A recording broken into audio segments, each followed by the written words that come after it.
I would normally have some animation bits showcasing the robot masters that show up in this particular video, but there were none for this particular batch, so instead, here's one of Roahm Mythril's random outtakes. Remember, all of these come from Roahm Mythril.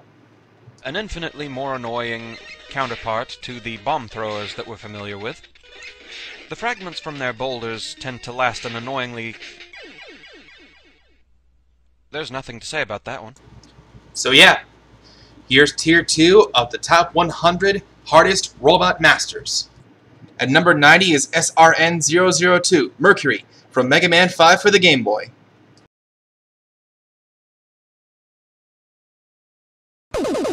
Mercury is one of the 9 star droids that was found by Dr. Wily in an unnamed ruin and reprogrammed for the use of taking over the world. Of course! Sorry about that. Anyway, Mercury's stage has a lot of tricky spots and very devious traps that can catch you off guard if you aren't careful, including a long drop that leads to some devilishly hidden instant death spikes. And let's not forget the infamous crushing room, where it's the floor, not the ceiling, that actually tries to kill you. This in addition to dangerous enemies, such as robots that launch dust crushers, hammers that kick up shrapnel, robots with buzzsaws that actually launch you after you destroy them, and hopping trash compactors. As for Mercury himself, well, I think Roahm Mythril said it best. This guy's kinda like a mini-devil. He appears to be made of an actual mercury, as in a liquid metal, rather than being based off the Greek god. He actually spends most of the fight splitting himself apart in an attempt to attack Mega Man, and will do this every time he manages to shoot him successfully. This, coupled with Mercury's high durability, makes the fight more tedious than hard, placing him at the number 90 spot.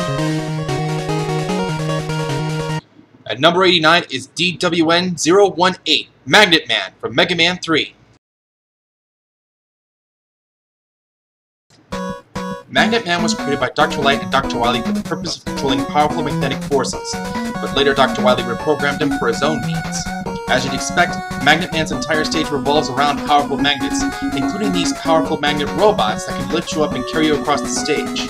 Just be careful not to jump into them or you will suffer the consequences. This stage also has 4 tiers of the infamous disappearing block puzzles, the first one being a perfectly normal one, the second having a powerful magnet that can mess up your jumps, the third also having a magnet and being suspended over a bottomless pit, and the final one with a bottomless pit and a magnet pulling you in the opposite direction. This stage also has a dangerous cannon enemy precariously perched near some instant death spikes, as well as an appearance by the mysterious Breakman, a mini-boss who appears frequently throughout Mega Man 3. Magnet Man follows a semi-predictable pattern and has 2 different attacks, a magnet pull where he is completely invincible for a small period of time, and his trademark magnet missile which can home in on you. While he's not very durable, his magnet shield can offer him a large number of invincibility frames, and can make the fight drag out if he decides to use it several times in a row, putting this fight at the number 89 spot.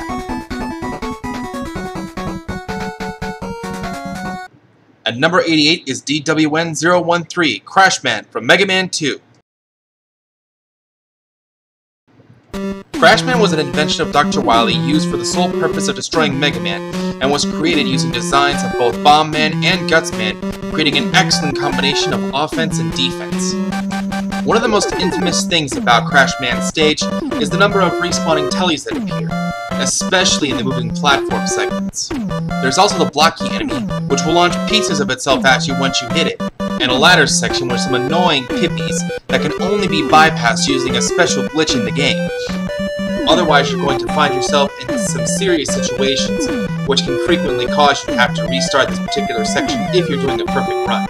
Crashman is one of those robot masters that is easy but tedious. While he has high durability, he doesn't have the best aim, so his Crash Bomber is very easy to lead and dodge, and he himself can be dodged quite easily. The fight itself can drag on for quite a while though, putting him at the number 88 spot. At number 87 is DWN031, Dive Man from Mega Man 4. Dive Man was invented by Dr. Cossack using the AI of a miniature submarine, likely for underwater exploration. But Wily reprogrammed him for use in combat to fight against Mega Man. This is our first real water level, and we all know how fun those are. It's a good thing Mega Man's a robot, because otherwise he might drown given how long he spends under the ocean. Especially given the number of jellyfish, manta rays, and instant death spikes that permeate the entire level, including a whale-like mini-boss appropriately named Moby, who launches mines and homing torpedoes. There's two segments where the water level rises and lowers, and in the second one, there's not only instant death spikes, but also aquatic mines. Dive Man's attacks can be easy to dodge, but can be unpredictable in how they get fired out. He uses not only his dive missile, but also his Still, his dive missiles can be shot through, and he's not the most durable of robot masters, which puts him at the number 87 spot. Oh crap, I used another Bison meme, didn't I? Yes! Yes! Damn it, Bison, quit trolling my video! Next number! At number 86 is DWN-035, Stone Man from Mega Man 5.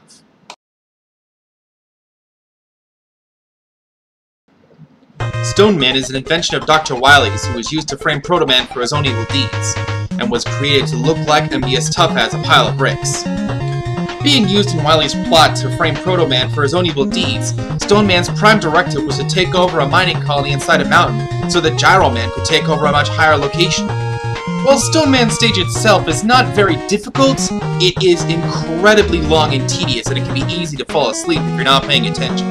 Not to mention being filled with some dangerous enemies including stone throwers, exploding jellyfish, and satellite mines. Because the stage is so long, there's actually some hidden areas with some impressive goodies if you know where to look. As for Stone Man, he's as easy yet tedious as his own stage, using power stones and high jumps that can easily crush you if you're not careful. And I wasn't exaggerating when I said he's as tough as bricks. He's a very durable robot master, so this fight can drag on for quite a while, especially if you don't keep close to him so that he continually uses his power stone, putting this fight at the number 86 spot. At number 85 is DLN-067, Splash One from Mega Man 9.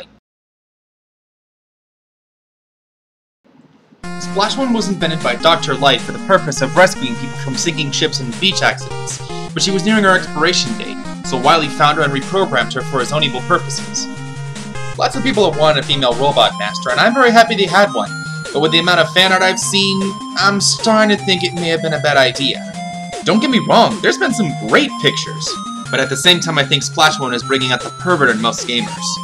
Whole elephant in the room aside, Splash Woman's stage does have some dangerous enemies, including these octopus creatures in pots, fish that come at you from out of nowhere, and mines that home in on you once you shoot them or get too close. And just like most water levels, there are a ton of instant death spikes.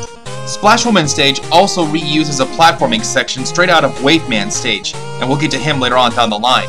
The difference is that hers is underwater and has instant death spikes and homing fish. As for the fight, Splash Woman has to be one of the least durable robot masters, actually taking 2 units of damage from the Mega Buster. To compensate for this, she tries to stay out of your range as much as possible, singing to summon fish and firing at you with her laser trident. While the fight is easy, the stage can be hard, which is why Splash Woman is at number 85 on this list.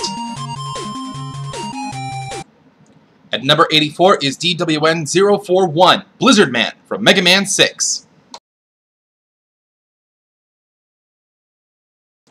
Blizzard Man was created by Canadian scientists for the purpose of monitoring the weather in the Antarctic for the purpose of expeditions. When his creators learned of the first ever Robot Master Tournament, they remodified him for combat, and he was later reprogrammed by Dr. Wily under the guise of Mr. X. Blizzard Man stages some annoying ice fizzards which can slide you right into the enemies if you're not paying attention. These enemies including shield attackers, curling bots, and even a giant squid mini-boss. The stage even has a giant submarine section with instant death spikes hovering overhead and sniper joes posted in cannons, as well as count bombs deviously placed just outside the boss room. Speaking of the boss, Blizzard Man is very durable and can use his Blizzard attack and roll around like a snowball trying to crush you. A reasonably challenging boss and a very difficult to maneuver around stage puts Blizzard Man at number 84 on this list. And for those of you who don't like that I didn't put an obvious Canadian joke in here, do something about it. At number 83 we have DWN-033, Gravity Man from Mega Man 5.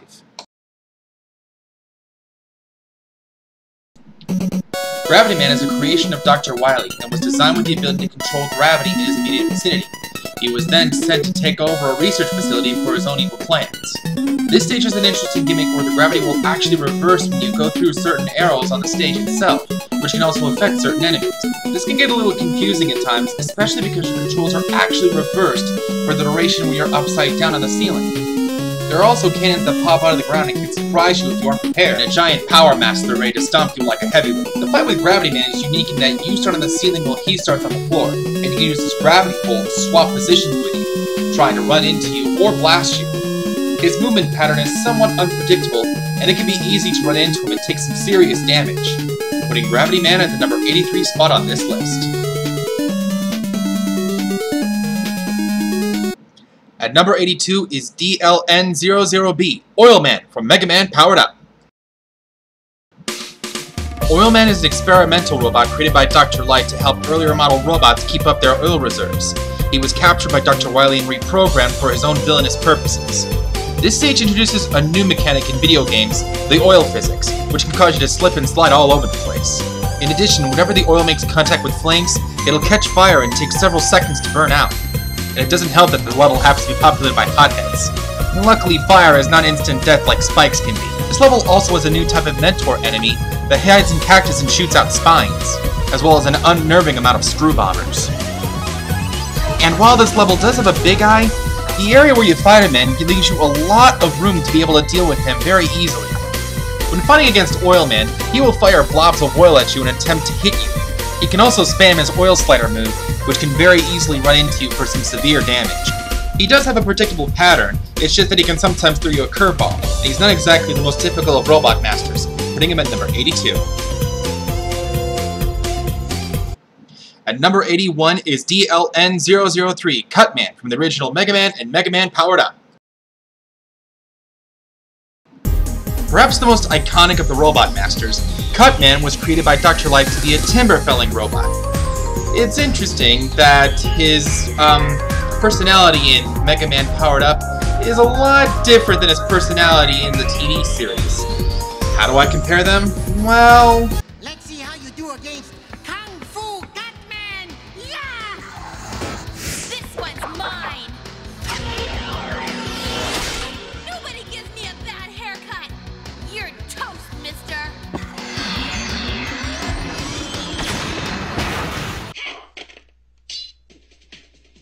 Brother? I can't believe it! Dr. Wily was right. You've changed into a bad robot. whole internet memes aside, you'll notice that this is the powered up version rather than the regular version.